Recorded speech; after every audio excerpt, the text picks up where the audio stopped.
അല്ലാഹുവേ, നീ ഓശാരമായി ഔദാര്യമായി ഞങ്ങൾക്ക് ഈമാൻ തന്നില്ലായിരുന്നെങ്കിൽ ഞങ്ങൾ ഈ നേർവഴിയിൽ എത്തിച്ചേരില്ലായിരുന്നു. മാത്രമല്ല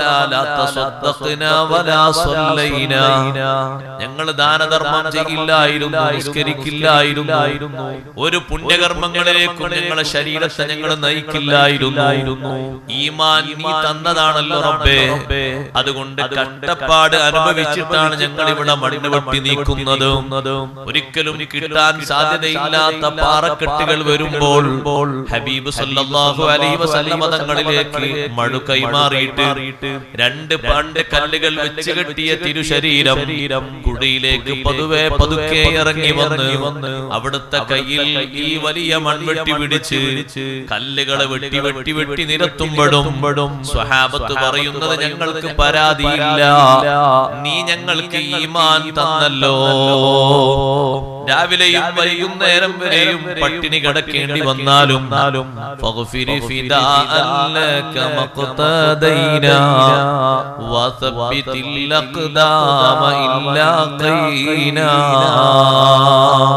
അല്ലാഹുവേ, നിനക്ക് സർവ്വതും സമർപ്പിക്കാൻ ഞങ്ങൾ സജ്ജരാണ്. നിങ്ങൾക്ക് എന്ത് വേണമെങ്കിൽ നിനക്ക് എന്ത് വേണമെങ്കിലും തരാൻ ഞങ്ങൾ ഒരുക്കമാണ്. ഞങ്ങൾ ഏതെങ്കിലും അടർക്കളത്തിൽ അടരാൻ വേണ്ടി പോവുകയാണെങ്കിൽ ഞങ്ങളെ പാദങ്ങൾക്ക് ശരിയായ ഉറപ്പ് നീ തരണം. ഒരിക്കലും പതറിപ്പോകാത്ത പാദം തരണം. അതിനു മാത്രം സ്ഥൈര്യം തരണം. സ്വഹാബത്ത് ചോദിക്കുന്നത് ഈമാൻ മുന്നോട്ട് വെച്ചാണ്. അല്ലാഹുവാണ് ഈമാൻ ഔദാര്യമായി തന്നത്.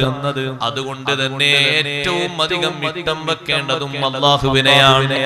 അങ്ങനെയാണ് അമ്പിയാക്കൾക്ക് അല്ലാഹു സവിശേഷമായ സ്ഥാനങ്ങൾ നൽകിയത്. ലോകത്തെ ഏറ്റവും കൂടുതൽ അല്ലാഹുവിനെ ഇഷ്ടം വെക്കുന്നവർ മുഅ്മിനുകളിൽ അമ്പിയാക്കളാണ്.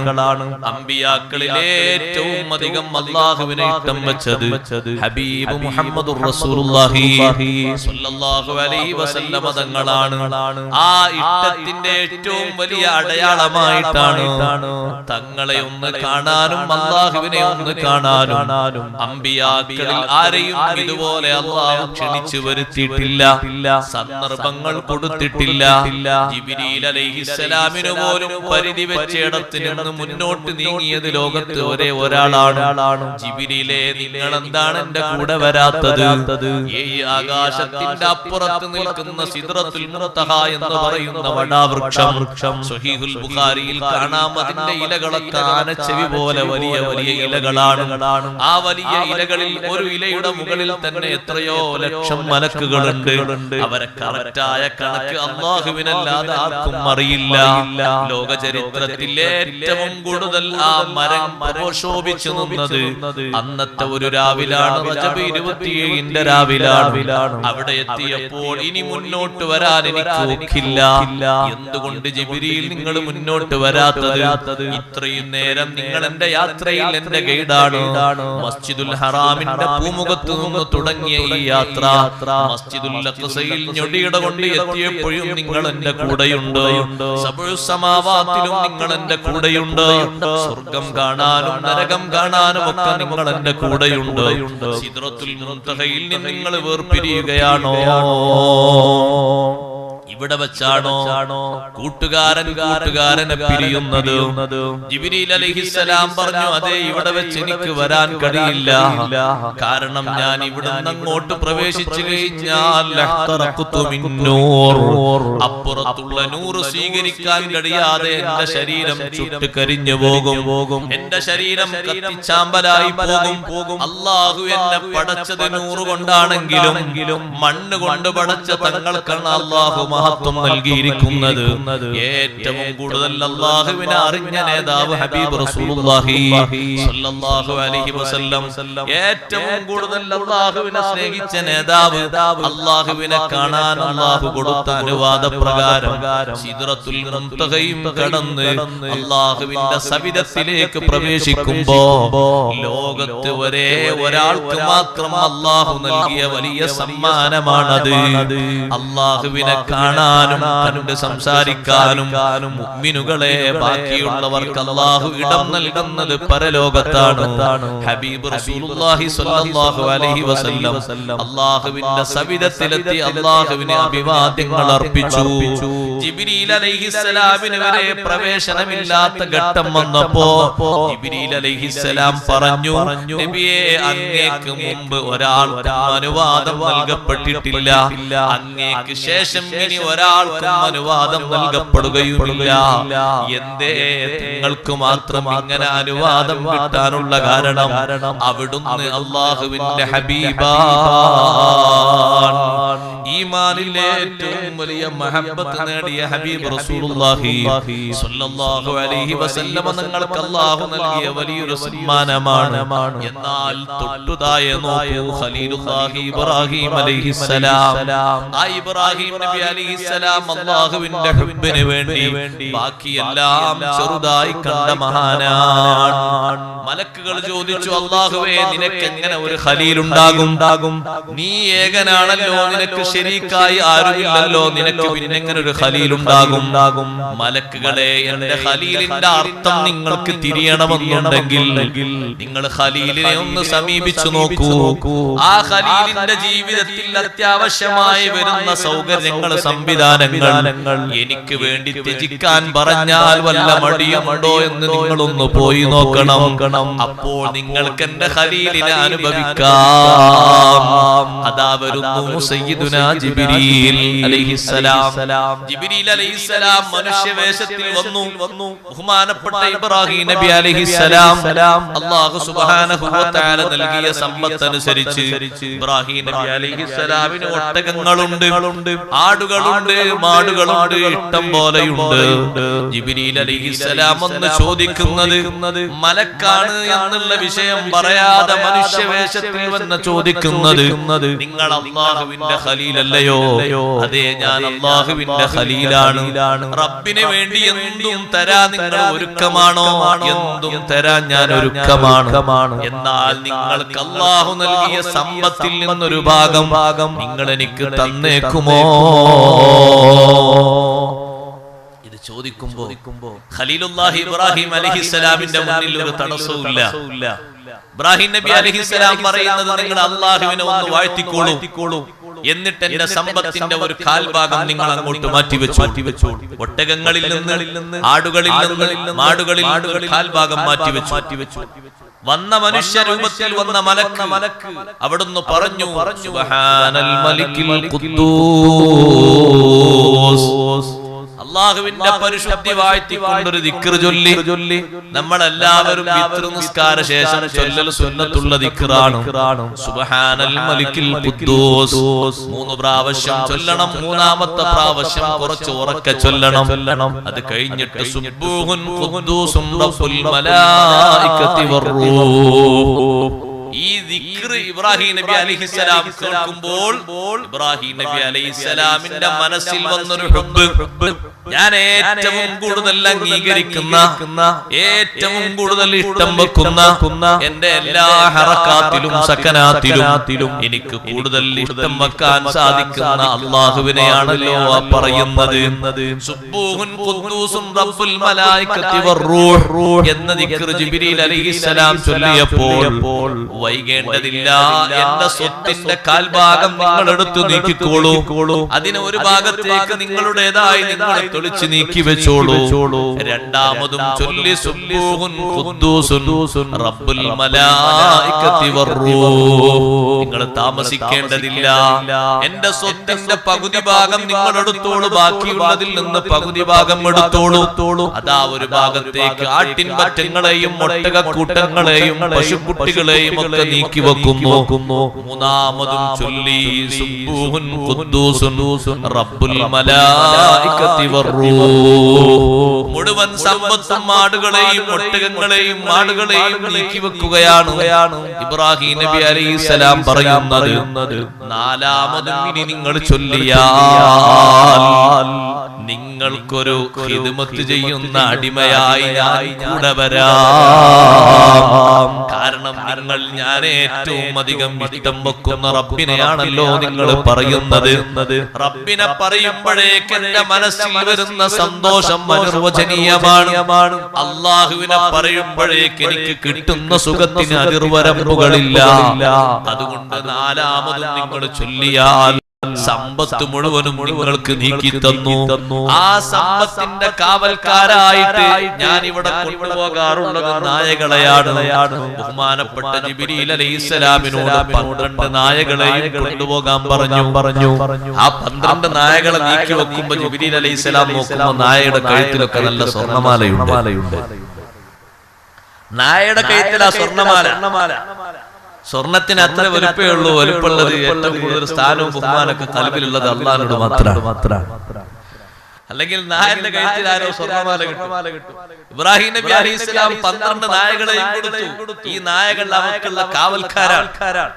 രാവിലെ കൊണ്ടുപോയി വൈകുന്നേരം കൂട്ടിലേക്ക് തെളിച്ചു കൊണ്ടുവരുമ്പോ അതിന് കാർമികത്വം വഹിക്കുന്നത് ഈ നായകളാണ്. ഇനി അവർക്ക് ഭക്ഷണം കൊടുക്കാനും പുല്ല് കൊടുക്കാനും ഞാൻ കുറച്ച് ഇടയന്മാരെ വെച്ചിട്ടുണ്ട്. അവരെയും നിങ്ങൾ കൊണ്ടുപോയി. ഇതെല്ലാറ്റിനെയും നീക്കിക്കൊടുത്തു. ഇബ്രാഹിം നബി അലൈഹിസ്സലാമിന്റെ അല്ലാഹുവിനോടുള്ള ഈ ആഭിമുഖ്യം, ഈ ഹുബ്ബ്, ഇത് നന്നായി അനുഭവിച്ചപ്പോൾ അല്ലാഹു തആല ചോദിച്ചു ജിബ്രീൽ അലൈഹിസ്സലാമിനോട്, കൈഫ ഖലീലി, കൈഫ അറഫ്ത ഖലീലി യാ ജിബ്രീൽ. ഓ ജിബ്രീലേ, എന്റെ ഖലീലിനെ കുറിച്ച് നിങ്ങൾ എങ്ങനെ അനുഭവിച്ചു? ആ സമയത്ത് ജിബ്രീൽ അലൈഹിസ്സലാം പറഞ്ഞു, അല്ലാഹുവേ, നിഅമൽ ഖലീലു ഖലീലുക്. നിന്റെ ഖലീൽ തന്നെയാണ്. എനിക്ക് തിരുത്താൻ പറ്റൂല, എനിക്ക് ഒന്നും തിരിച്ചു പറയാൻ കഴിയൂല.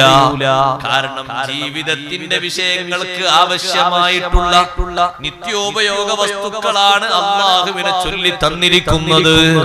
റബ്ബ് തആലയെ പറഞ്ഞപ്പോൾ ഇനിയും പറയുകയാണെങ്കിൽ അവിടുത്തെ ശരീരം ഖിദ്മത്തിന് വേണ്ടി പിന്നാലെ കൊണ്ട് നടത്തി തരാം. ഒരു മടിയും എനിക്കില്ല. വല്ലദീന ആമനൂ അശദ്ദു ഹുബ്ബൻ ലില്ലാഹ്. ഈമാനുള്ളവർ ഏറ്റവും കടുത്ത സ്നേഹം സ്നേഹിക്കുന്നത്, ഏറ്റവും നല്ല സ്നേഹം സ്നേഹിക്കുന്നത്, കൂടുതൽ ഇഷ്ടം വെക്കുന്നത് അല്ലാഹുവിനെയാണ്. റബ്ബിനെ ഇഷ്ടം വെക്കാൻ അല്ലാഹു നമുക്ക് കൂടുതൽ തൗഫീഖ് നൽകട്ടെ. അല്ലാഹുവിനോട് കൂടുതൽ ഇഷ്ടമുണ്ടോ? അല്ലാഹുവിനോട് കൂടുതൽ താല്പര്യമുണ്ടോ? റബ്ബിനോട് കൂടുതൽ ശുക്റുണ്ടോ? കൂടുതൽ ഓർമ്മയുണ്ടോ? കൂടുതൽ ഫിക്റുണ്ടോ? എന്നാൽ നമ്മൾ വലുതായി കാണുന്നതൊക്കെ നമുക്ക് ചെറുതാണ്. ഏറ്റവും വലുത് അല്ലാഹു മാത്രമാണ്. ആ റബ്ബിലേക്ക് വിളിക്കുമ്പോ, ആ റബ്ബിന്റെ മാർഗത്തിലേക്ക് വിളിക്കുമ്പോ, സ്വന്തം കുടുംബത്തിൽ ഭാര്യയോടുകൂടെ ആദ്യ രാത്രി കഴിയേണ്ട സ്വഹാബിമാര് ഇറങ്ങി പുറപ്പെട്ടത് വല്ലദീന ആമനൂ അശദ്ദു ഹുബ്ബൻ ലില്ലാഹ്. എന്റെ ഭാര്യയുടെ കൂടെ കിടന്ന് ഹലാലായ രീതിയിലുള്ള സുഖം ആസ്വദിക്കുന്നതിനേക്കാൾ എനിക്ക് ആസ്വാദ്യകരമാകുന്നത് എന്റെ റബ്ബിന്റെ വിളിയാളമാണ്. ഞാൻ അതിന്റെ മുന്നിൽ എന്റെ വിചാരങ്ങളെ തടസ്സമാക്കി വെക്കുന്നില്ല. എന്റെ സാമ്പത്തികമായ സ്രോതസ്സുകൾ തടസ്സമാകുന്നില്ല. എന്റെ ശരീരത്തിന്റെ ചേട്ടകൾ എനിക്ക് തടസ്സമാകുന്നില്ല. എല്ലാം അല്ലാഹുവിന്റെ മുന്നിൽ എനിക്ക് ചെറുതാണ്. റബ്ബ് തആല മാത്രം എനിക്ക് വലുതാണ്. ഇബ്രാഹിം നബി അലൈഹിസ്സലാമിൽ നിന്ന് ഇതെല്ലാം സ്വീകരിച്ച ബഹുമാനപ്പെട്ട ജിബ്രീൽ അലൈഹിസ്സലാം ഇതൊക്കെ എന്ത് ചെയ്യണമെന്നറിയാതെ നിൽക്കുമ്പോ അല്ലാഹുവിന്റെ ഖലീലിനെ ശരിക്കും ആസ്വദിച്ച് റബ്ബിന്റെ ഖലീൽ ഇബ്രാഹിം നബി അലൈഹിസ്സലാം എങ്ങനെയാണെന്ന് ചോദിച്ചപ്പോ, നിങ്ങളാ ഇബ്രാഹിം നബിയെ പോയിട്ട് വേണ്ടതുപോലെ നിങ്ങളൊന്ന് പരീക്ഷ നടത്തിക്കൊള്ളൂ. ആ പരീക്ഷയിൽ എന്റെ ഖലീലിനെ നിങ്ങൾക്ക് ആസ്വദിക്കാം. ശരിക്കും ആസ്വദിച്ചു. നന്നായി ആസ്വദിച്ചപ്പോൾ ജീവിതത്തിന്റെ നിത്യവൃത്തിക്ക് വേണ്ടി ഹലാലായ രൂപത്തിൽ കൈക്കലാക്കി വെച്ച സമ്പത്ത് മുഴുവനും അല്ലാഹുവിന്റെ ഹുബ്ബിന് വേണ്ടി വഴിഞ്ഞൊഴിഞ്ഞു നൽകിയപ്പോ ജിബ്രീൽ അലൈഹിസ്സലാം പറഞ്ഞു, ഞാൻ ജിബ്രീലാണ്. നിങ്ങളെ ഒന്ന് ടെസ്റ്റ് ചെയ്യാൻ വേണ്ടി വന്നതാണ്. അതുകൊണ്ട് ഈ തന്ന വസ്തുവകകളൊക്കെ തിരിച്ചെടുക്കണം. ജിബ്രീൽ അലൈഹിസ്സലാം തിരിച്ചെടുക്കാൻ വേണ്ടി പറഞ്ഞപ്പോ ഇബ്രാഹിം നബി അലൈഹിസ്സലാം പറഞ്ഞു, ഞാൻ അല്ലാഹുവിന്റെ ഖലീലാണ്, കൊടുത്തതൊന്നും തിരിച്ചു വാങ്ങുന്ന പ്രശ്നമല്ല. നിങ്ങൾ വാങ്ങിയത് മുഴുവനും നിങ്ങൾക്ക് തന്നത് മുഴുവനും കൊണ്ടുപോയിക്കോളണം, ഒന്നും ഇവിടെ വെക്കാൻ പറ്റൂല. തിരിച്ചു തന്നാൽ ഇനിയും സ്വീകരിക്കണമെന്ന മോഹത്തോടെ അല്ല ഞാൻ തന്നത്. ഞാൻ അത് തന്ന പ്രശ്നത്തിൽ എന്റെ മനസ്സിൽ വ്യാകുലതകളോ അത് പരിഭവങ്ങളോ ഒന്നും എന്റെ മനസ്സിലുള്ള പൂർണ്ണ സന്തോഷവാനാണ്. ഇത്രയും കൊടുത്തല്ലോ എന്ന നിലക്ക് ഞാൻ കൊടുത്തത് വലുതായി പോയി എന്നൊരു തോന്നലും എനിക്കില്ല. അതുകൊണ്ടാണ് നിങ്ങൾ ഇനിയും സുബ്ബൂഹുൻ ഖുദ്ദൂസുൻ പറയുകയാണെങ്കിൽ എന്റെ ശരീരം ഞാൻ അല്ലാഹുവിന്റെ അടിമയാണ്, നിങ്ങൾക്ക് ഖിദ്മത്തിലായിട്ട് ഞാൻ വരും. അപ്പോഴും എന്റെ ശരീരം എനിക്ക് ചെറുതായിട്ടേ തോന്നുന്നുള്ളൂ, റബ്ബിന്റെ ദിക്ർ എനിക്ക് വലുതായിട്ട് തോന്നുന്നുള്ളൂ. അതുകൊണ്ട് ഒറ്റൊന്നും ഇവിടെ വെക്കാൻ പാടില്ല, മൊത്തം കൊണ്ടുപോകണം. അല്ലാഹു തആലയോട് ജിബ്രീൽ അലൈഹിസ്സലാം ചോദിച്ചു, റബ്ബേ എന്ത് ചെയ്യാനാണ്? നിന്റെ ഖലീൽ തന്നെയാണ്, ഞാൻ സമ്മതിച്ചു. നിന്റെ ഖലീലിന് നിന്നോടുള്ള ഹുബ്ബല്ലാതെ മറ്റൊന്നും ഇല്ലെന്ന് ഞാൻ അനുഭവിച്ചു. അല്ലാഹ് ഞാൻ എന്തു ചെയ്യണം? അല്ലാഹു പറഞ്ഞു, എന്റെ ഖലീൽ അത് സ്വീകരിക്കില്ലെന്ന് ഉറപ്പാണ്. അതുകൊണ്ട് നിങ്ങൾ ഒരു കാര്യം ചെയ്യണം. ഈ കിട്ടിയ സമ്പത്ത് മുഴുവനും നിങ്ങൾ കൊണ്ടുപോയി വിൽപ്പന നടത്തിയിട്ട് അതുകൊണ്ട് നിങ്ങൾക്ക് ഭൂമി വാങ്ങിയിട്ട് ആ ഭൂമി മുസ്ലിങ്ങളുടെ മേലിൽ വഖഫാക്കി വെക്കണം. ഇന്നും പോയി നോക്കൂ, ഫലസ്തീനിന്റെ മറ്റൊരു ഭാഗത്ത് കാണുന്ന ജബൽ സൈത്തൂൻ മല, അന്ന് ബഹുമാനപ്പെട്ട ഇബ്രാഹിം നബി അലൈഹിസ്സലാമിൽ നിന്ന് കിട്ടിയ ആടുകളെയും ഒട്ടകങ്ങളെയും ജിബ്രീൽ അലൈഹിസ്സലാം വിൽപ്പന നടത്തിയിട്ട് വാങ്ങിയ ഭൂസ്വത്താണ്. അത് ഇന്നും വഖഫ് സ്വത്താണ്. ഏക്കറക്കണക്കിന് സ്ഥലമുണ്ട് ജബൽ സൈത്തൂൻ എന്ന് പറയുന്നത്.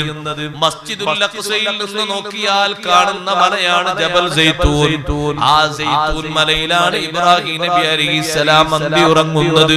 അതെ, അവിടുത്തെ ഇസ്ഹാഖ് നബി അലൈഹിസ്സലാം അന്തി ഉറങ്ങുന്നത്. യാക്കൂബ് നബി അലൈഹിസ്സലാമും യൂസുഫ് നബി അലൈഹിസ്സലാമും അന്തി ഉറങ്ങുന്നത് ആ മലയുടെ ഒരു ഭാഗത്താണ്. അതന്ന് അങ്ങനെ വാങ്ങി വെച്ച സമ്പത്താണ്. തിരിച്ചൊന്നും ഇബ്രാഹിം നബി അലൈഹിസ്സലാം സ്വീകരിച്ചില്ല. ഇവിടെയാണ് നമ്മളൊരു കാര്യം മനസ്സിലാക്കേണ്ടത്. അല്ലാഹു ജല്ല ജലാലുഹു അവനോട് കൂടുതൽ ഇഷ്ടമുണ്ടോ, അവനോട് കൂടുതൽ താല്പര്യമുണ്ടോ? എന്നാൽ റബ്ബ് തരുന്ന നിയമങ്ങൾ, റബ്ബ് തരുന്ന അനുഗ്രഹങ്ങൾ നന്നായി മനസ്സിലാക്കാനും അല്ലാഹുവിലേക്ക് കൂടുതൽ ഇഷ്ടം വെക്കാനും നമുക്ക് കഴിയണം. അതെ, അതുകൊണ്ടാണ് അല്ലാഹുവിനെ കൂടുതൽ ഇഷ്ടമുള്ള മുഅ്മിനാണോ അവനെ ഏറ്റവും കൂടുതൽ ഇഷ്ടം വെക്കേണ്ടത് റബ്ബിന്റെ പരീക്ഷണങ്ങൾ വരുമ്പോഴാണ്. ചരിത്രത്തിൽ അല്ലാഹുവിന്റെ പരീക്ഷണങ്ങൾ നേരിട്ട മഹാരഥന്മാരെമ്പാടുമുണ്ട്. ആ പരീക്ഷണ ഘട്ടത്തിൽ അവർ അല്ലാഹുവിലേക്ക് കൂടുതൽ മനസ്സ് നീക്കിയിരിക്കുകയാണ്. വേവലാദികളും പരാതികളും അവരെ മുന്നിലില്ല.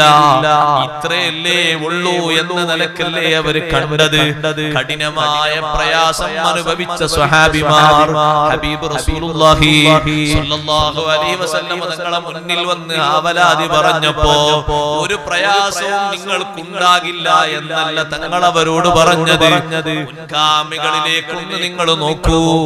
അവരെ ശരീരം നുറുനുറുങ്ങായി മുറിക്കപ്പെട്ടിട്ടും ഇഞ്ചിഞ്ചായി കഷ്ണം കഷ്ണമായി ഭാഗിക്കപ്പെട്ടിട്ടും അവരാരും ഈമാനിൽ നിന്ന് പിന്തിരിഞ്ഞിട്ടില്ലല്ലോ. നെറുകയിൽ കൊണ്ടുപോയി വാള് വെച്ചിട്ട് ഇരുഭാഗങ്ങളിലാക്കി പിളർപ്പുകളാക്കി അവരെ വിട്ടിട്ടും അവർ ഈമാനിൽ നിന്ന് പിന്തിരിഞ്ഞിട്ടില്ലല്ലോ. ഇപ്പോൾ നിങ്ങൾക്ക് വന്നത് സാമ്പത്തിക ബഹിഷ്കരണമല്ലേ, അല്ലെങ്കിൽ കുടുംബ ബഹിഷ്കരണമല്ലേ, അല്ലെങ്കിൽ നാട്ടുകാരുടെ ബഹിഷ്കരണമല്ലേ? മുൻഗാമികൾക്ക് ഇതിനേക്കാൾ വലിയ തീവ്രമായ രൂപത്തിൽ പരീക്ഷണങ്ങൾ വന്നിട്ട് ഒരാളും പിറകോട്ട് പോയിട്ടില്ല. കാരണം അവർ കാത്തു സൂക്ഷിച്ചത് ഈമാനാണ്. വല്ലദീന ആമനൂ വശദ്ദു ഹുബ്ബൻ ലില്ലാഹ്, അല്ലാഹുവിനോട് കൂടുതൽ കൂടുതൽ ഹുബ്ബ് വെക്കുന്നവരാണ് സത്യവിശ്വാസികൾ. ആ ഹുബ്ബിന്റെ അടയാളമാണ് ഹുബ്ബ് മുഹമ്മദ് സ്വല്ലല്ലാഹു അലൈഹി വസല്ലം. ഹബീബ് സ്വല്ലല്ലാഹു അലൈഹി വസല്ലം തങ്ങളോടുള്ള അനുരാഗം, തങ്ങളോടുള്ള അദമ്യമായ പ്രേമം, ആ പ്രേമത്തിന്റെ പിന്താങ്ങായി ജീവിതത്തിൽ നേലിക്കുന്ന ചിത്രങ്ങളുണ്ട്. അതേ നമ്മുടെ ചലന നിശ്ചലനങ്ങളിൽ നമ്മൾ മാർഗദർശികളായി കാണുന്ന മഹാരഥന്മാർ അവരുടെ ജീവിതത്തിൽ നിന്ന് ഒപ്പിയെടുക്കുന്ന സ്വഭാവങ്ങൾ, പ്രവർത്തനങ്ങൾ ഒരു കാലത്തും ഒരു ഭംഗിയും ചോരാതെ നിൽക്കുന്നത്. കാരണം ആ ഭംഗിയുടെ അടിസ്ഥാനമായി ജനങ്ങൾ പരിചയപ്പെടുന്നത്, ഇതെല്ലാം എത്തിച്ചേരുന്നത് ഹബീബ് റസൂലുള്ളാഹി സ്വല്ലല്ലാഹു അലൈഹി വസല്ലം തങ്ങളിലേക്കാണ്. അതുകൊണ്ട് തന്നെ തങ്ങളോടുള്ള മഹബത്തിന്റെ ഭാഗമായി തീർന്നിട്ട് എന്തെല്ലാം അടയാളങ്ങൾ, വിഷയങ്ങൾ വിശ്വാസികളിലുണ്ടോ ആ നിലക്ക് അല്ലാഹു തആല അവരെ മഹബത്തിനെ പരിഗണിക്കുന്നു. അല്ലാഹുവിനോട് കൂടുതൽ ഇഷ്ടം വെക്കുന്നവർ അവർക്ക് അല്ലാഹു തആല സെപ്പറേറ്റ് പേര് നൽകുകയാണ്. എല്ലാവരെയും ഒരേ പേരിലല്ല അല്ലാഹു വിളിക്കുന്നത്. ബഹുമാനപ്പെട്ട റൂഹുല്ലാഹി ഈസാ നബി അലൈഹി ഒരു പ്രദേശത്തു കൂടെ നടന്നു പോകുമ്പോ 3 വിഭാഗം ജനങ്ങളെ കണ്ടു. അതിൽ ഒരു വിഭാഗം ശരീരം മെലിഞ്ഞുട്ടിയിട്ടുണ്ട്. നേരത്തെയുള്ള ശരീരത്തിന്റെ പ്രസരിപ്പെല്ലാം തീർന്നു പോയിട്ടുണ്ട്. അവരോട് ഈസാ നബി അലൈഹിസ്സലാം ചോദിച്ചു, മല്ലദീ ബല്ലഗ ബികും ഇലാ മാ അറാ, ഞാൻ ഈ കാണുന്ന പരുവത്തിലേക്ക് നിങ്ങളെ മാറ്റം വരുത്തിയത് എന്താണ്? നിങ്ങളുടെ ശരീരം കാണാൻ നല്ല തുടിപ്പുണ്ടായിരുന്നല്ലോ, ഇപ്പോൾ മെലിഞ്ഞുട്ടിയിരിക്കുന്നു. നല്ല പ്രസരിപ്പുള്ള മുഖഭാവം ഉണ്ടായിരുന്നല്ലോ, നിനക്ക് മാറ്റം വന്നിരിക്കുന്നു. അവർ പറഞ്ഞു, ഞങ്ങൾ മാറാനുള്ള കാരണം അൽ ഖൗഫു മിനന്നാർ, നരകത്തെ സംബന്ധിച്ച് ഞങ്ങളെ മനസ്സിൽ തീവ്രമായ പേടി വന്നു. ആ പേടി കാരണം ഞങ്ങളുടെ ജീവിതത്തിൽ ഞങ്ങളെ സുഖങ്ങളെല്ലാം ഞങ്ങൾ ചുരുക്കി കൊണ്ടുവന്നു. ഞങ്ങളുടെ ശരീരം നിങ്ങൾ കാണും പോലെ ഈ ഒരു പരുവത്തിലേക്ക് മാറി. ആ സമയത്ത് ഈസാ നബി അലൈഹിസ്സലാം പറഞ്ഞു, അല്ലാഹുവിന്റെ നരകം പേടിച്ചിട്ടാണ് നിങ്ങൾക്ക് ചേഞ്ച് വന്നതെങ്കിൽ ഹഖ്ഖുൻ അലല്ലാഹി അയ്യുമിനൽ ഖായിഫ്, പേടിക്കുന്നവന് അഭയം കൊടുക്കുക അല്ലാഹു നൽകുന്ന വലിയൊരു കർത്തവ്യമാണ്. റബ്ബ് തആലയുടെ ഹഖാണ്. ആരാണോ പേടിക്കുന്നത് അവർക്ക് അല്ലാഹു തആല അഭയം നൽകും. രണ്ടാമത്തെ ഒരു വിഭാഗത്തെ കണ്ടു. ആദ്യം കണ്ടതിനേക്കാൾ അവർ മെലിഞ്ഞുട്ടിയിട്ടുണ്ട്. ശരീരത്തിന്റെ പ്രസരിപ്പെല്ലാം തകർന്നിട്ടുണ്ട്. അവരോട് ചോദിച്ചു, മല്ലദീ ബല്ലഗ ബികും ഇലാ ഹാദൽ മഖാം, ഞാനൊരു വിഭാഗത്തെ കണ്ടുവരികയാണ്, നിങ്ങൾ അവരെക്കാൾ മെലിഞ്ഞുട്ടിയിട്ടുണ്ടല്ലോ, നിങ്ങളുടെ ശരീരത്തിന്റെ സൗന്ദര്യങ്ങളെല്ലാം മാറിയിട്ടുണ്ടല്ലോ, എന്തേ ഇങ്ങനെ മാറാനുള്ള കാരണം? അവർ പറഞ്ഞു, അശ്ശൗഖു ഇലൽ ജന്ന, സ്വർഗ്ഗത്തിലേക്കുള്ള താല്പര്യമാണ്. സ്വർഗമുണ്ടല്ലോ, സ്വർഗത്തിലെ സുഖങ്ങളുണ്ടല്ലോ എന്ന് താല്പര്യപ്പെട്ട് ഞങ്ങൾ ഇവിടുത്തെ സുഖങ്ങളൊക്കെ കുറച്ചു. സ്വർഗമുണ്ടല്ലോ എന്ന് കരുതിയിട്ട് കുറെ ചേഞ്ചുകൾ വരണമെന്ന് ആഗ്രഹിച്ച പലതും ഞങ്ങൾ മാറ്റിവെച്ചു. അങ്ങനെ മാറ്റിവെച്ചപ്പോൾ ഞങ്ങളുടെ ശരീരത്തിലുണ്ടായിരുന്ന ഈ ഭംഗിയെല്ലാം കുറഞ്ഞു. പക്ഷേ കുറഞ്ഞതിൽ ഞങ്ങൾക്ക് പരാതിയൊന്നുമില്ല. ഇപ്പോഴും ഞങ്ങളുടെ താല്പര്യം സ്വർഗം ലഭിക്കണമെന്നുള്ള ആശയാണ്. ഈസാ നബി അലൈഹിസ്സലാം പറഞ്ഞു, നിങ്ങളുടെ താല്പര്യം അല്ലാഹു നിങ്ങൾക്ക് നിറവേറ്റി തരുക തന്നെ ചെയ്യും. കാരണം നിങ്ങളുടെ പ്രതീക്ഷ നല്ല പ്രതീക്ഷയാണ്. മൂന്നാമത്തെ ഒരു വിഭാഗത്തെ കണ്ടു. അവരാണ് ആ വിഭാഗത്തിലെ ഏറ്റവും കൂടുതൽ ചേഞ്ച് വന്നവർ. അവരുടെ മുഖങ്ങൾ നോക്കുമ്പോൾ ഈസാ നബി അലൈഹിസ്സലാം പറയുന്നു, പ്രകാശം കൊണ്ട് കത്തിജ്വലിക്കുകയാണ്. ഞാൻ അതുപോലെ പ്രകാശമുള്ള മുഖങ്ങളെ കണ്ടിട്ടില്ല. വീണ്ടും ഞാൻ അവരെ നോക്കി. അവരോട് ചോദിച്ചു, കൈഫ ബല്ലഗതും ഇലാ ഹാദിഹി ദറജ, ഈ ഉന്നതമായ സ്ഥാനത്തേക്ക് നിങ്ങളെ വഴി നടത്തിയത് എന്താണ്? അവര് പറഞ്ഞു, ബിഹുബ്ബില്ലാഹ്, ഞങ്ങൾ അല്ലാഹുവിനോടുള്ള ഹുബ്ബ് കൊണ്ട് മാറിയതാണ്. അങ്ങനെ ഒരു മാറ്റമുണ്ടോ? അങ്ങനെ ഒരു മാറ്റമുണ്ട്. 2 വർഷവും ചില്ലറ മാസവും മാത്രം ഭരിച്ച മഹാനല്ലേ ഉമർ ഇബ്നു അബ്ദുൽ അസീസ് റളിയല്ലാഹു അൻഹു. ഉമർ ഇബ്നുൽ ഖത്താബ് തങ്ങളുടെ പേരക്കുട്ടി ഭരണം ഏറ്റെടുത്ത ശേഷം മഹാനവറുകളുടെ ശരീരം ചേഞ്ച് വന്നു. നേരത്തെ ഉണ്ടായിരുന്ന സൗന്ദര്യമായ അവസ്ഥക്ക് മാറ്റം വന്നു. പിന്നീട് വഫാത്തിന്റെ തൊട്ടു മുമ്പ് നോക്കുമ്പോൾ വസ്ത്രം ശരീരത്തിലുണ്ടെങ്കിൽ അളവ് കൃത്യമായി അറിയാൻ പറ്റുന്ന പാകതയിൽ മഹാനവർകൾ മെലിഞ്ഞുട്ടിപ്പോയി. അങ്ങനെ മെലിയാനുള്ള കാരണം എന്തെന്ന് ചോദിച്ചപ്പോ ആഖിറത്തിലേക്ക് രക്ഷപ്പെടാൻ ഒരുപാട് കടമ്പകളുണ്ട് എന്നൊരു ഹദീസ് ഞാൻ കണ്ടു. ആ ഹദീസ് കണ്ട ശേഷം പിന്നീട് എനിക്ക് സാധാരണ ചെയ്യുന്ന പ്രവർത്തനങ്ങൾക്ക് പലതിനും ധൈര്യം വന്നില്ല. എന്റെ ശരീരത്തിലുള്ള സുഖശുഷ്ടികൾ പലതും ഞാൻ മറന്നുപോയി. അങ്ങനെ മറന്നപ്പോൾ എന്റെ ശരീരം പോലെ മെലിഞ്ഞൊരു ശരീരം ഇവിടെ വേറെ ഞാൻ കാണുന്നില്ല. അല്ലാഹുവിനോടുള്ള ഹുബ്ബ് കൊണ്ടാണ് ഞങ്ങൾ മെലിഞ്ഞൊട്ടിയത് എന്ന് പറഞ്ഞപ്പോൾ ഈസാ നബി അലൈഹിസ്സലാം അവരോട് പറഞ്ഞു, അൻതുമുൽ മുഖറബൂന ഇലല്ലാഹി യൗമൽ ഖിയാമ. എന്നാൽ എന്റെ പ്രിയപ്പെട്ട സഹോദരീ സഹോദരങ്ങളെ, അല്ലാഹുവിനോട് നമുക്ക് കൂടുതൽ ഹുബ്ബുണ്ടോ? ഉണ്ടെങ്കിൽ വളരെയധികം സന്തോഷത്തോടുകൂടെ ഞാൻ ചോദിക്കട്ടെ, റബ്ബിന്റെ വിളിയാളത്തിന് ഉത്തരം ചെയ്യുന്നവരാകണം നാം. നമുക്ക് ഏറ്റവും കൂടുതൽ സന്തോഷം വേണ്ടത് അല്ലാഹു നമ്മിൽ നിന്ന് ഏറ്റവും കൂടുതൽ സന്തോഷത്തോടെ ആഗ്രഹിക്കുന്ന കാര്യത്തിനാണ്. ദുനിയാവ് മുഴുവനും കൈക്കൽ കൊടുത്ത നേതാവല്ലേ ഹബീബ് റസൂലുള്ളാഹി സ്വല്ലല്ലാഹു അലൈഹി വസല്ലം. ദുനിയാവിലെ ഖജനാവുകൾ മുഴുവനും അല്ലാഹു എന്റെ കയ്യിൽ തന്നിട്ടുണ്ട്. വേണ്ടത് സ്വീകരിക്കാൻ ഇഷ്ടം പോലെ സൗകര്യങ്ങൾ തന്നിട്ടുണ്ട്. പക്ഷേ എന്നാലും എന്റെ മനസ്സിലെ ഏറ്റവും വലിയ സന്തോഷം വജുഇലത്ത് ഖുർറത്തു ഐനി ഫിസ്സലാ, എന്റെ കണ്ണിന് ഒരു കർണാനന്ദകരമായ അവസ്ഥ ലഭിക്കുന്നത്, എന്റെ കരളിന് ഏറ്റവും കൂടുതൽ കുളിര് ലഭിക്കുന്നത് നിസ്കാരത്തിലാണ്. എന്തേ കാരണം? റബ്ബുമായുള്ള സംഭാഷണത്തിലാണ്. അല്ലാഹുവിനോട് വലിയ ഹുബ്ബുണ്ടെങ്കിൽ ആ ഹുബ്ബിന്റെ തേരിലേറിയിട്ട് ഒറ്റക്കാര്യം സൂചിപ്പിക്കട്ടെ, റബ്ബിനോട് കൂടുതൽ ഹുബ്ബുള്ളവരാണോ? ഇനി ഒരിക്കലും ഒരു നിമിഷവും ആ ഹുബ്ബ് നിന്റെ മനസ്സിൽ താലോലിച്ചുകൊണ്ട് നടക്കുന്നതോടൊപ്പം ഒരിക്കൽ പോലും നിസ്കാരം നിനക്ക് ഖളാ ആകാൻ പാടില്ല. ഞാനും നീയും റബ്ബിനെ സ്നേഹിക്കുന്നവരാണോ? സുബ്ഹിക്ക് എത്ര സുഖത്തിൽ കിടക്കുകയാണെങ്കിലും നമ്മളെ കുട്ടി എഴുന്നേൽപ്പിക്കേണ്ടത് ഭൗതിക സുഖങ്ങളോ ഭൗതികയുടെ പ്രമത്തതകളോ അല്ല. അല്ലാഹു അക്ബർ, അല്ലാഹു അക്ബർ എന്നൊരു വിളിയാളമില്ലേ? ആ വിളിയാളം കേൾക്കുമ്പോഴേക്ക് എഴുന്നേറ്റുപോയി. അതിന് ക്ഷീണം പ്രശ്നമല്ല, തണുപ്പൊരു വിഷയമല്ല, ചൂടൊരു കാരണമല്ല, വേറെ ഏതേതും പ്രശ്നമല്ല. അല്ലാഹുവിലേക്കുള്ള വിളിയാളത്തിന് ഉത്തരം പറയുന്നവരാണോ ഉമ്മമാരെ? എന്നാ ജീവിതത്തിൽ ഒരിക്കൽ പോലും പ്രായപൂർത്തിയും വകതിരിവും എത്തിയ ശേഷം റബ്ബിനോടുള്ള മുനാജാത്ത് മുടക്കാൻ പാടില്ല. അതിനേതും കാരണമായി വരാൻ പാടില്ല. നമുക്കതിന്റെ മുന്നിൽ തടസ്സങ്ങളായി ഒന്നും ഉണ്ടാകാൻ പാടില്ല.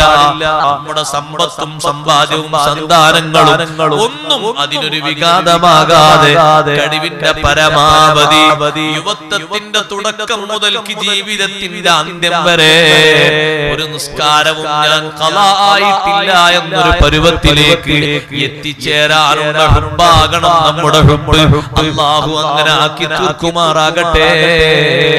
സ്വഹാബിമാരി വിളിയാളം കേട്ടത് എത്രമാത്രം അവരുടെ വികാര വിചാരങ്ങളൊക്കെ ഒതുക്കി വെച്ചുകൊണ്ടാണ്. കണ്ടല്ലേ, സ്വഹാബിമാരിൽ കറുകറുത്ത സ്വഹാബിയാണ് ബഹുമാനപ്പെട്ട സഅദുൽ അസ്വദുസ് സലമി റളിയല്ലാഹു അൻഹു. സഅദുൽ അസ്വദുസ് സലമി റളിയല്ലാഹു അൻഹു കറുത്തിരുണ്ട സ്വഹാബിയാണ്. പക്ഷേ കറുപ്പുണ്ടെങ്കിലും അവർക്കുള്ളൊരു സൗന്ദര്യം ലോകത്ത് അവരെ ശേഷം ആർക്കും കിട്ടിയിട്ടില്ല. അവര് കറുത്തവരായിക്കോട്ടെ, ചെറിയ ജോലി ചെയ്യുന്നവരായിക്കോട്ടെ, നമ്മളെക്കാളും സൗകര്യങ്ങൾ കുറഞ്ഞവരായിക്കോട്ടെ, അവരെ അല്ലാഹു അനുഗ്രഹിച്ചത് അന്നൂറുൽ മുഹമ്മദി സ്വല്ലല്ലാഹു അലൈഹി വസല്ലം തങ്ങളുടെ നൂറാനിയത്ത് നേർക്ക് നേരെ കണ്ട് സ്വീകരിക്കാൻ ഭാഗ്യം കിട്ടിയവരാണ്. തിരു തിരുഹദ്റത്തിൽ ഇരുന്നിട്ട് ഈമാൻ കൊള്ളാൻ അനുഗ്രഹം കിട്ടിയവരെക്കാൾ ഏറ്റവും വലിയ അനുഗ്രഹം കിട്ടിയവർ ലോകത്തൊരു നബിയുടെ അനുയായികളും ഇല്ലല്ലോ. അമ്പിയാക്കൾ കഴിഞ്ഞാൽ പിന്നെ ഒന്നാമതായി പാലം കടക്കുന്നവർ സ്വഹാബിമാരാണ്. ആദം നബി അലൈഹിസ്സലാമിന്റെ അനുയായികളല്ല, മൂസാ നബി അലൈഹിസ്സലാമിന്റെ അനുയായികളല്ല, ഈസാ നബി അലൈഹിസ്സലാമിന്റെ ഹവാരികളല്ല. അമ്പിയാക്കൾ അങ്ങ് പാലം കടന്നു കഴിഞ്ഞാൽ പിന്നെ പ്രഥമമായും പ്രധാനമായും പരിഗണിക്കുന്നത് സ്വഹാബിനെയാണ്. അവരങ്ങനെ പരിഗണിക്കാനുള്ള കാരണം എന്താണ്? അവരെ പരിഗണിക്കുന്നതിന്റെ പിന്നിൽ ഏറ്റവും വലിയ രഹസ്യമുള്ളത് ഹബീബ് സല്ലല്ലാഹു അലൈഹി വസല്ലം തങ്ങളുടെ ഹദ്റത്തിൽ കൂടിയിട്ട് അവിടുത്തെ നൂറാനിയത്ത് സ്വീകരിക്കാനും അത് ഏറ്റെടുക്കാനും ഭാഗ്യം കിട്ടിപ്പോയി. അതിനേക്കാളും വലിയ ഭാഗ്യം ലോകത്ത് മറ്റൊന്നില്ല. ഇതുകൊണ്ടാണ് സ്വഹാബിയാകാൻ കഴിയാത്തതിന്റെ പേരിൽ കരഞ്ഞ് കരഞ്ഞ് ജീവിതകാലം കഴിച്ചുകൂട്ടിയ മഹാന്മാരുണ്ട്. എന്നും മുഖത്തു നോക്കുമ്പോ ചിരിയുടെ മുഖം തീരെ വരാത്ത ഇമാം അബുൽ ആലിയ റുഫൈ ഇബ്നു മിഹ്റാൻ റളിയല്ലാഹു അൻഹു തീരെ ചിരിക്കാറില്ല. എന്നും മുഖത്തു നോക്കുമ്പോൾ ദുഃഖിതനെ പോലെയാണ്.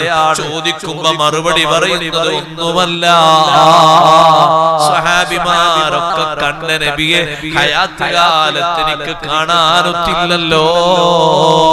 സ്വഹാബിമാരെ ഹദ്റത്തിലെത്തുമ്പോഴോ എത്ര നേരം ഇരിക്കാനും മഹാനവർകൾ റെഡിയാണ്. എന്തേ ഇത്ര നേരം ഇരിക്കുന്നത്? ഒന്നുമല്ല, വിധങ്ങളെ കണ്ടവരല്ലേ ഈ ഇരിക്കുന്നത്, അവിടുത്തെ നൂറ് പകർന്നെടുത്തവരല്ലേ ഈ ഇരിക്കുന്നത്, അവിടുത്തെയോടൊപ്പം ഒരുമിച്ച് കൂടിയിട്ട് അല്ലാഹു നൽകിയ വലിയ അനുഗ്രഹമായ കടാ വെളിച്ചം ജീവിതത്തിലേക്ക് പകർന്നെടുത്തവരല്ലേ ഈ ഇരിക്കുന്നത്. അവരെ എത്ര ഇരുന്നാലും എനിക്കതുകൊണ്ട് സന്തോഷമാണ്. അനസ് ബിൻ മാലിക് റളിയല്ലാഹു അൻഹുവിന്റെ കയ്യിൽ നിന്നൊരു ആപ്പിൾ കിട്ടിയപ്പോൾ ആപ്പിൾ മാറി മാറി ചുംബിച്ചിട്ട് പറഞ്ഞില്ലേ, തുഫാഹത്തുൻ മസ്സത്ഹാ യദുൻ ഹളിയതു ബിമസ്സി റസൂലില്ലാഹി സ്വല്ലല്ലാഹു അലൈഹി വസല്ലം. അല്ലാഹുവിന്റെ റസൂലിന്റെ കരസ്പർശത്തിന് അനുഗ്രഹം ലഭിച്ചൊരു കരം തൊട്ട ആപ്പിളല്ലയോ? അത് ഭക്ഷിക്കുന്നതിന്റെ മുമ്പ് അനുരാഗത്തിന്റെ പേരിൽ ഞാൻ ചുടുചുംബനം അർപ്പിക്കട്ടെ. നബിതങ്ങളെ കൈതൊടാൻ 10 വർഷക്കാലത്തെ ഖിദ്മത്ത് കൊണ്ട് ഭാഗ്യം കിട്ടിയ മഹാനാണ് അനസ് ബിൻ മാലിക് റളിയല്ലാഹു അൻഹു. ആ അർത്ഥത്തിൽ ചെറിയ ഭാഗ്യമൊന്നുമല്ല. അപ്പോൾ സഹോദരന്മാരെ, സ്വഹാബിമാരെ കൂട്ടത്തിൽ കറുത്തവരുണ്ടെന്ന് പറഞ്ഞാൽ ആ കറുപ്പിനൊരു കുറവുമില്ല. സഅദുൽ അസ്വദ് സുലമി റളിയല്ലാഹു അൻഹു പറഞ്ഞു, അല്ലാഹുവിന്റെ ഹബീബേ, അയംനഉ സവാദി വദിമാമതി മിൻ ദുഖൂലിൽ ജന്ന. ഞാൻ കറുത്തവനായതുകൊണ്ട് സ്വർഗത്തിൽ കടക്കാതിരിക്കുമോ? എന്റെ രൂപവൈകൃതം കാരണം എനിക്ക് സ്വർഗപ്രവേശനം തടസ്സമാകുമോ? കാണാനൊരു ചേലും കോലും ഒന്നും എന്റെ ജീവിതത്തിൽ ഇല്ലല്ലോ. തങ്ങൾ പറഞ്ഞു, രൂപഭാവം ഇങ്ങനെയായതുകൊണ്ട് സ്വർഗത്തിൽ കടക്കാതിരിക്കുന്നില്ല. വല്ലദീ നഫ്സി ബിയദിഹി മത്തഖൈത റബ്ബക അസ്സ വജൽ വആമന്ത ബിമാ ജാഅ ബിഹി റസൂലുഹു. അല്ലാഹുവിന്റെ റസൂലാകുന്ന ഞാൻ കൊണ്ടുവന്ന കാര്യങ്ങളൊക്കെ വിശ്വസിച്ച് മുത്തഖിയായി നിങ്ങൾ ജീവിക്കുന്നുണ്ടോ? സ്വർഗം നിങ്ങൾക്ക് തടസ്സപ്പെടൂല.